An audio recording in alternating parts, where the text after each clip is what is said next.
को रिझाती रहीं, भगवान शंकर का गुणगान गाती रहीं, शंकर का स्मरण करती रहीं, बालू का शिवलिंग बनाना, पूजन करना, अर्चना करना, आराधना करना, शिव तत्व को जानना। भगवान शंकर की विरल भक्ति में इतनी डूब गई कि आखिरी में देवाधिदेव महादेव कामदेव को भस्म कर कर पार्वती जी के साथ विवाह कर ही लेते।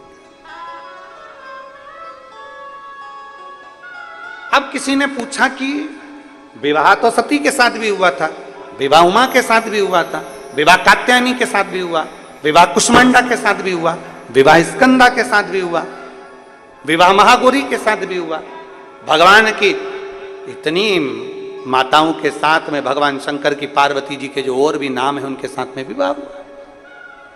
फिर पार्वती आखिरी विवाह कैसे?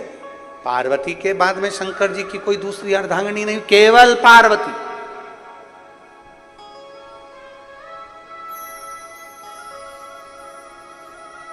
आखिरी माता पार्वती विराम पर रही, उसके बाद में कोई भगवान शिव की फिर अगली विवाह का वर्णन नहीं है।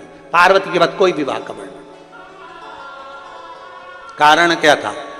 स्वयं माता पार्वती जी ने एक बार देवाधिदेव महादेव से स्वयं माता पार्वती जी ने काशी की पवित्र धरा पर जाकर पूछ लिया, गंगा के घाट पर शिव जी से, बाबा नंदी पर लेकर पार्वती जी को काशी भ्रमण के लिए निकले हैं, काशी भ्रमण के।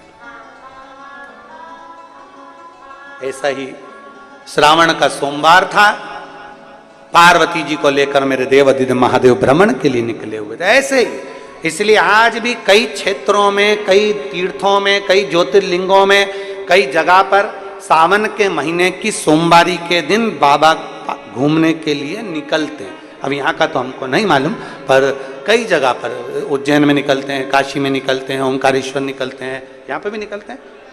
हाँ, तो कई जगह पर सावन की सोमवारी के दिन बाबा पालकी में निकलते हैं, हमारे शहर सीहोर में भी निकलते हैं। तो ऐसा बाबा निकलते हैं। कोई पूछे कि ये प्रथा कहाँ से चालू हुई, तो आप कह सकते हो कि सावन के सोमवारी के दिन बाबा देवाधिदेव महादेव माता पार्वती को लेकर काशी गए थे भ्रमण के लिए। नंदनवन में माता पार्वती को लेकर पहुंचे थे और नंदनवन में बैठकर पार्वती जी ने शंकर भगवान से कुछ प्रश्न किए थे। वो प्रश्न का स्वरूप है, प्रश्न का स्वरूप। पूछा मां पार्वती जी ने कहा, बाबा सती का विवाह आपके साथ में हुआ,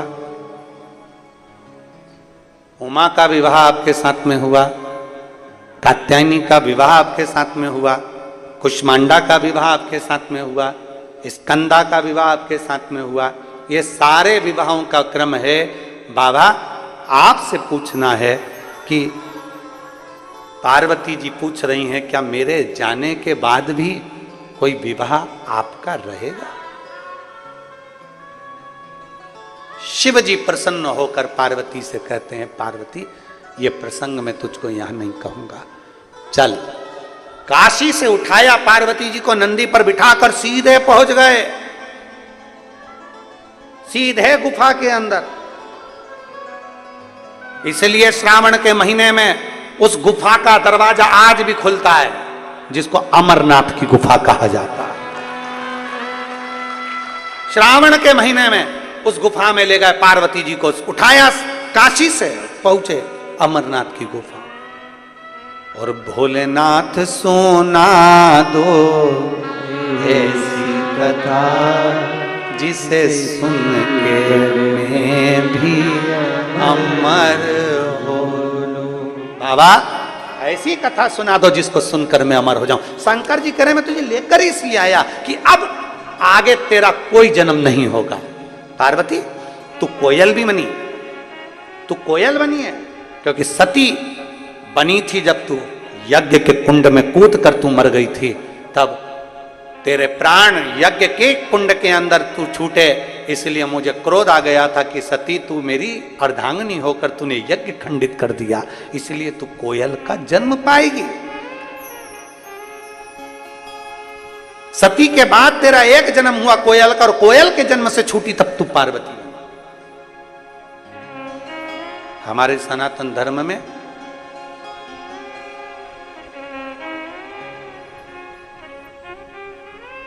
एक कोकिला अधिक मास होता है। अधिक मास जो होते हैं ना, अधिक मास का महीना होता है, उसमें 2 आषाढ़ी पढ़ने पर कोकिला मान्य होता है। कोकिला, जब 2 अधिक के 2 पक्ष प्रबल हो जाते हैं तब उसको अधिक मास कहा जाता है। और उसमें भी एक कोकिला अधिक मास होता है। जिस समय पर पार्वती जी ने कोकिला अधिक मास के समय पर शंकर जी की आराधना करी,